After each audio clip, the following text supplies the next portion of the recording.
Hello दोस्तों, welcome to my YouTube channel pharma knowledge. आज हम बात करने वाले हैं डायबिटीज यानी कि शुगर।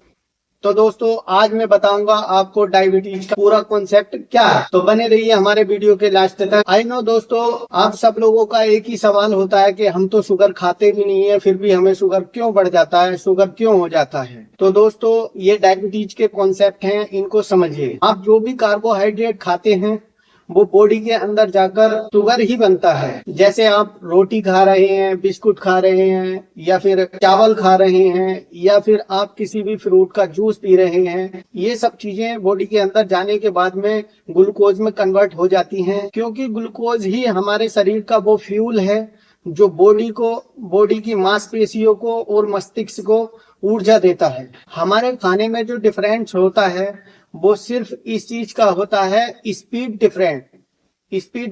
मतलब कहने का यह है सीधा कि जो भी खाना हम खा रहे हैं तो वो कितनी देर में जाकर ग्लूकोज में कन्वर्ट हो जाता है और कितनी देर से ग्लूकोज में कन्वर्ट होगा। तो दोस्तों, हम दो तरह का खाना खाते हैं, एक तो होता है सिंपल कर्ब्स और एक होता है कॉम्प्लेक्स कर्ब। तो सिंपल कर्ब्स की अगर हम बात करें तो जैसे तो सिंपल कर्ब्स जितने भी होते हैं उन्हें हम खाते हैं तो वो जल्दी से जल्द जाकर वो शुगर में कन्वर्ट हो जाते हैं। सिंपल कर्ब्स में आते हैं व्हाइट ब्रेड हुआ, हनी हुआ और जैगरी हुआ।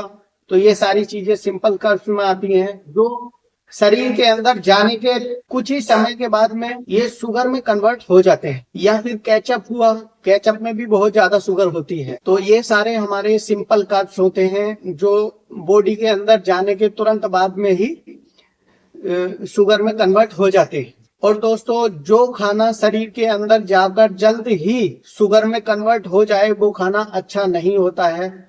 उस खाने को हमें ना की बराबर लेना चाहिए, और ना लें तो ही बेहतर है। जो खाना बॉडी के अंदर जाने के बाद में जल्दी ही शुगर में कन्वर्ट हो जाता है वो ब्लड शुगर स्पाइक होते हैं। ब्लड शुगर को कम करने के लिए हमारी बॉडी के अंदर इंसुलिन स्पाइक होते हैं। जब ये इंसुलिन स्पाइक बहुत टाइम तक होता रहता है तब वो इंसुलिन को रेस्पॉन्स करना बंद कर देता है। जो शुगर ब्लड में है वो ब्लड में ही रह जाती है। इंसुलिन रेसिस्टेंट हो गए सेल्स को रेसिस्ट करना शुरू कर देता है, जिससे हमें डायबिटीज होती है। और डायबिटीज में fatty liver, obesity, coronary artery disease, acne, inflammation, high cholesterol, ये सब चीजें हाई शुगर लेवल होने की वजह से ही होती हैं। तो दोस्तों, आज से ही हम सिंपल कर्ब्स को खाना बंद करते हैं और ऐसे सिंपल कर्ब्स को कॉम्प्लेक्स कर्ब में बदल देते हैं। तो कॉम्प्लेक्स कर्ब में क्या क्या आते हैं, जैसे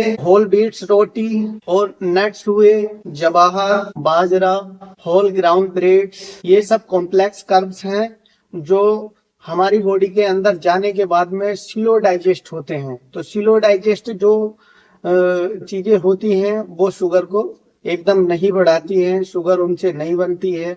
तो हमें आज से चाहिए कि वो चीजें लेनी है। हमें जितने भी सिंपल कर्ब्स थे उनको बंद करके कॉम्प्लेक्स कर्ब में कन्वर्ट होना है। तो यानी कि हमें सारे कॉम्प्लेक्स कर्ब खाने हैं। तो दोस्तों, प्रॉब्लम शुगर से नहीं है, प्रॉब्लम उस खाने से है जो कितनी जल्दी, मतलब बॉडी के अंदर जाने के बाद में वो शुगर में कन्वर्ट हो रहा है, उससे प्रॉब्लम है। तो हमें क्या है कि सिंपल कर्ब्स जल्दी ही शुगर में कन्वर्ट हो जाते हैं और जो कॉम्प्लेक्स कर्ब हैं वो लेट डाइजेस्ट होते हैं। तो बस इतना ध्यान रखना है। इसी से हमारी डायबिटीज, शुगर की बीमारियां शुरू होती हैं। जब शुगर की बीमारियां शुरू हो जाती हैं तो फिर पता नहीं क्या क्या बीमारियां शुरू हो जाती हैं, जैसे कोरोनरी आर्टरी जो मैंने अभी पीछे वीडियो में बताया था, और इन्फ्लामेशन हो जाती है, हाई कोलेस्ट्रॉल वगैरह, ये बहुत सारी बीमारियां हो जाती हैं। तो दोस्तों, अगर और टिप्स चाहते हैं तो बने रहिए हमारे चैनल पर। और अभी तक आपने हमारी वीडियो को लाइक नहीं करा है तो लाइक करें और चैनल को सब्सक्राइब करें।